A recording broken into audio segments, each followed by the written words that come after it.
So the reading I wanted to share with you guys today is The Gift of the Magi by O. Henry. Does anybody remember that story? Yeah. Does everybody remember that story? Okay, good. Because it's way too long, so I can't share the whole thing. So I'm just going to give you bits and pieces. I got a couple paragraphs here and there to share. Then I'm going to do a summary, and then I'm going to read the last paragraph for you. Okay? $1.87. That was all. And 60 cents of it was in pennies. Pennies saved 1 and 2 at a time by bulldozing the grocer and the vegetable man and the butcher until one's cheeks burned with the silent imputation of parsimony that such close dealing applied. 3 times Della counted it, $1.87, and the next day would be Christmas. There was clearly nothing to do but flop down on the shabby little couch and howl. So Della did it, which instigates the moral reflection that life is made up of sobs, sniffles, and smiles, with sniffles predominating. And I'm going to go to another paragraph. Excuse me. Now, there were 2 possessions of the James Dillingham Youngs in which they both took a mighty pride. One was Jim's gold watch that had been his father's and his grandfather's. The other was Della's hair. Had the Queen of Sheba lived in the flat across the air shaft, Della would have let her hair hang out the window some day to dry, just to depreciate Her Majesty's jewels and gifts. Had King Solomon been the janitor with all his treasures piled up in the basement, Jim would have pulled out his watch every time he passed, just to see him pluck at his beard from envy. So since most of you have heard this story, I'm just going to do a summation from here. Stories about a young couple who doesn't have a lot of money, right? They're a young married couple. They don't have a lot. Their greatest possessions, Della's hair and Jim's gold watch. So Della doesn't have much money for Christmas. She goes out, she sells her hair, and she buys a chain for Jim's gold watch. But meanwhile, Jim had gone out and sold his watch to buy this set of beautiful hair combs for Della's hair. Right? Well, it didn't work out too well, did it? So I'm going to share the last paragraph with you. The Magi, as you know, were wise men, wonderfully wise men, who brought gifts to the babe in the manger. They invented the art of giving Christmas presents. Being wise, their gifts were no doubt wise ones, possibly bearing the privilege of exchange in case of duplication. And here I have lamely related to you the uneventful chronicles of 2 foolish children in a flat who most unwisely sacrificed for each other the greatest treasures of their house.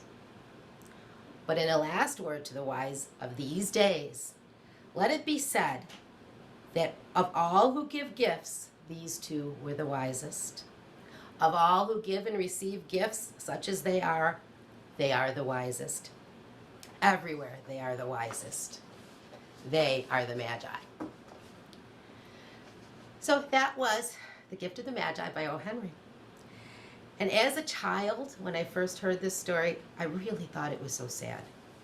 Those young lovers who had each sold their most cherished possession to buy a present for their love. And all for what? Neither one could use the present. It was sad. It was sad, right? But now as an adult, I hear that story and I feel the beauty and I understand the gift that Della and Jim gave each other. The gift of a perfect, unselfish love. The gift of a memory that will continue to bring a smile to their hearts long after Della's hair has turned gray and Jim's watch has stopped running. Now, I don't know if you noticed, but I used 2 different words in what I just said to you. As a child, the idea of presents that couldn't be used saddened me. As an adult, I understand the beauty in the gift, and I find joy in the story. The word gift comes from Germanic, and it means to give. The word present from French, to present. And although both words technically mean the same thing, to me, the word gift can be a little more ethereal, a little larger.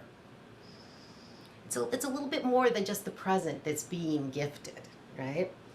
You know, in the metaphysical world, we talk about our spiritual gifts. In society, we refer to great artists as gifted.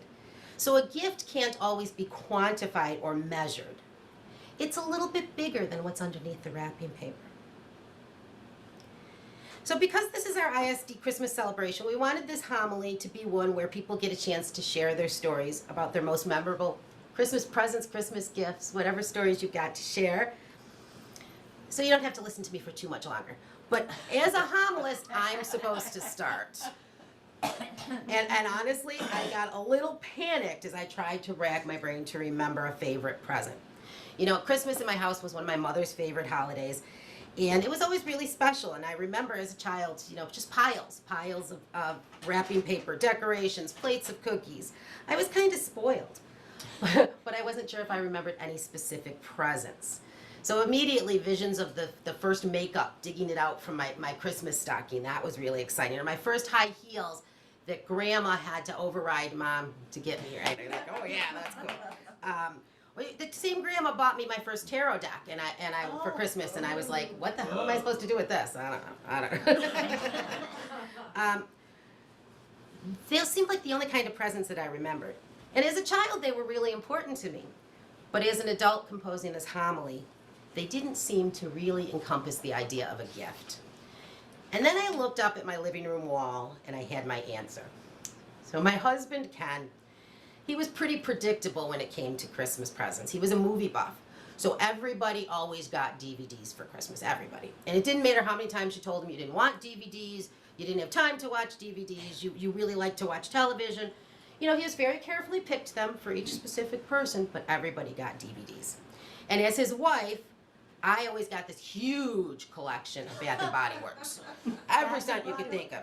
Just, you know, sprays and lotions and you know, soaps, everything. And then, you know, the next year, I'd still have them left, but I'd still get a huge batch of them. But one year, I got the most amazing present, and it still hangs on my living room wall. He bought me a print of Betsy Peace Gutman's picture called In Disgrace. I don't know if any of you have ever seen it, but it's a picture of a little girl standing in a corner. She's in trouble for something, and her little puppy dog is standing behind her. And I just love that picture because in my childhood home, it always hung, and I always kind of, you know, was the little girl who was in trouble. But I loved the picture. And somehow he had overheard me talking to my mother about the picture, remembered it, and hunted down a copy of it. So honestly, the gratitude that I felt that Christmas when I unwrapped the present of a framed reproduction was the true gift. You know, even when that picture doesn't hang on my wall anymore, I will still have that gift. The gift of knowing that my husband loved me so much that he went out of his way to find something that would evoke a happy childhood memory. So that's my story, and I am going to start with you. We'll let you share first. Sure. Okay, and then we'll go around to have other people share. With like you have a. Okay, so and Maggie, mine is short. We got people Sherry. on Zoom who might want to share too. And Connie. Okay, so we have like at least four. Do we want everybody to come up here, or they can share if from you their could, seats? because that way everyone can see you. Yeah, you it's know. fun. We didn't have this way organized. Yeah. And we're recording, flying but by if the you seat of our don't, if you don't want to be, yours be out, we can always cut yours out if you prefer not to, put it on YouTube or something. So thank you. I immediately when I said, oh, what favorite present? It didn't cost. And immediately I was seeing pipe cleaners. I'm like, pipe cleaners? What is that about? Oh yeah, at Christmas time, my mother would, when we were very little, and it was like I wanted to buy my dad a present. I wanted to buy my dad a present. So first of all, she would give us $10 each, and there was 7 children, and you had to buy something for every brother or sister out of that money. And she would always say, oh, Dad wants pipe cleaners. He really, really wants pipe cleaners. And so go with the 25 cents or whatever it was in this little packet, like a paper packet with like 10 pipe cleaners in it, and wrap that up and give it to him. And he was always like, oh, this is just what I needed, thank you, and I was so happy, and, so I think she had us all give him pipe cleaners or something, because he smoked a pipe. So that was my memory, so, yeah. Sherry, and Maggie? Okay. Hi. Mine isn't one that's like a tangible, holdable gift. It's more about the spirit. And the first Christmas that my second husband and I attended, it was our first Christmas together. And we got together after our meal and we were playing Uno. And we're all sitting down on the floor. And, Doug's kind of feeling his way around, and he's got a really, really dry wit, humor that, is all of a sudden like, what? Well, we're sitting on the floor. Now, Dad had just had a knee replacement. So, you know how the game goes. The person who's on on your right, they get to have first dibs on the pile of cards. Well, Doug, we go past my dad. Doug goes, I want them. He puts his hand down. And my dad goes, no, I want them. And Doug, without a blip, didn't want to blink of the eye, he flips the card past my father and said, you want it? Go get it. Connie especially, she's like, whoa, welcome to the family. And to me, that is one of the best gifts, the one of laughter and acceptance and a memory you just can't let go. So thank you for letting me share that. Maggie?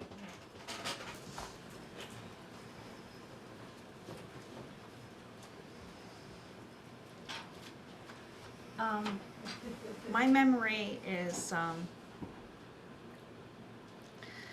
also not of a gift, and for real, it was a gift to me. But anyway, I used to be a hairdresser, and back when I was a hairdresser many years ago, people used to have Christmas clubs, and so you would start doing hair like 14 hours a day from October when they'd get their Christmas funds until after Christmas. It was, you would go home and you would sleep and you would dream that you were still doing hair.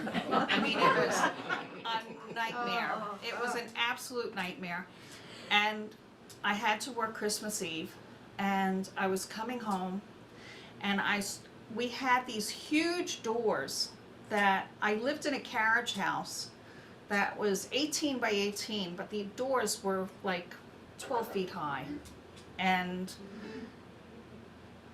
I was trying to get the door open, and all of a sudden, from the second story, I see my husband, Barry, he was 6'4" and a very distinguished, very imposing person. He wasn't heavy or anything. He was tall and thin, but he just had this imperial feeling about him. And he sticks his head out the window, and he's got a necklace that I had that had a green set of crystals, and he wore it as a headpiece. And he stuck his head out and he said, "Hello, it's the Merry Elf of Christmas. Do you want to come in?" So already it just started the whole night out, and he had food ready, and he had a Christmas. He wasn't good at. He said, "I don't believe in giving gifts on special occasions. If you get a gift, you get a gift, but don't count on it being Mother's Day or Easter or whatever. I'm just going to give it to you." But this time he had, and I still have my stocking from when I was a little girl. My mother made them, and it's just a plain stocking. We didn't have a lot of money then, but he had stuffed that bag with so many absolutely magnificent little treasures. But I can't even remember what they were. All I remember was his face with the gem on his head, the elf of Christmas. So I was visited by the elf of Christmas. Thank you. You want to share? Go ahead. Yeah. Mine is short and sweet. Well, my gift that I actually look for every year is not so much, well, basically it's a Christmas card. I'm big on Christmas cards. This year is the first year that I haven't done a Christmas card in 10 years. So, when it was my grandmother who always brought us together every holiday, and my mom's mom, her name was Winnie, and she made sure everybody came to Christmas that day. And even though might have been tension in the family or whatever, that all went away, and she's made it happen. So my gift is not so much, it's the memory of that. And every year, even though we're not together, I still get a card from my uncle and aunt, who I grew up with and was friends with my cousin, so that card just brings back all those memories. Wonderful. Connie, you want to share? Sure. Turn the lights back on, baby. Turn the lights on. You can't get up here without your lights on. You got lights? She's got lights. She lights up. Let's see, where are they? Gotta have lights. There we go. There we go. Hello. Most of you probably know, but for those of you who don't, Sherry, who was up here telling about her husband throwing a card, so my dad had to go get it. This is about my dad. We grew up on dairy farms. If you're on a dairy farm, your life is that you spend a great deal more time in your barn than you do in your house. So early on in our teenage years, when we went to get the Christmas tree that we used to get for the house, my dad had the idea to start another tradition, got a little tinier tree for the milk house. We decorated it and put little presents under it. And because a milk house is a moist place, we were amazed. The Christmas tree would stay with no water source. It would just absorb water through the needles and stay alive all winter long. So with that as a start, my husband and I, later on in our barn, took it even farther. We would decorate the entire length of the barn, both sides, with Christmas lights over the cows' backs and zigzagged across the aisle. And we milked 3 times a day, so somebody was always in there in the middle of the night. And you could milk with just by the Christmas lights.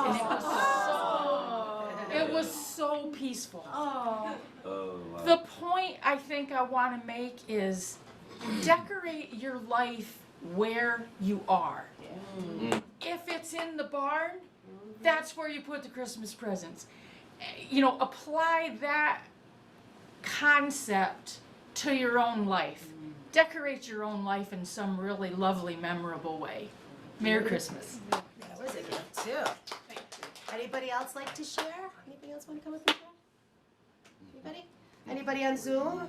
I'm looking over there and you can't see me, I'm looking over there. Anybody on Zoom want to share? Anybody? No? No takers? No takers? Okay. So I have a fun quote I want to share with you, which I think you all know. And I think those stories were beautiful because they illustrate this quote. It came without ribbons, it came without tags, it came without packages, boxes, and bags. And he puzzled 3 hours till his puzzler was sore. Then the Grinch thought of something he hadn't before. What if Christmas, he thought, doesn't come from a store? What if Christmas perhaps means a little bit more? And that's what we're talking about with these Christmas gifts, right? So for myself, Christmas Day has changed a lot over the last few years. There aren't as many boxes and bows. There aren't as many decorations. There aren't as many frills. Everything is a little quieter. The chairs around our table are a little emptier every year, right? But as I awake this Christmas morning, I know that I'll feel as much wonder as that little Renee did every Christmas. Because my heart will be overflowing with the gratitude for the priceless gift of memories of love that were always underneath all of our Christmas trees and that you all shared with us today. So thank you and Merry Christmas to all of you.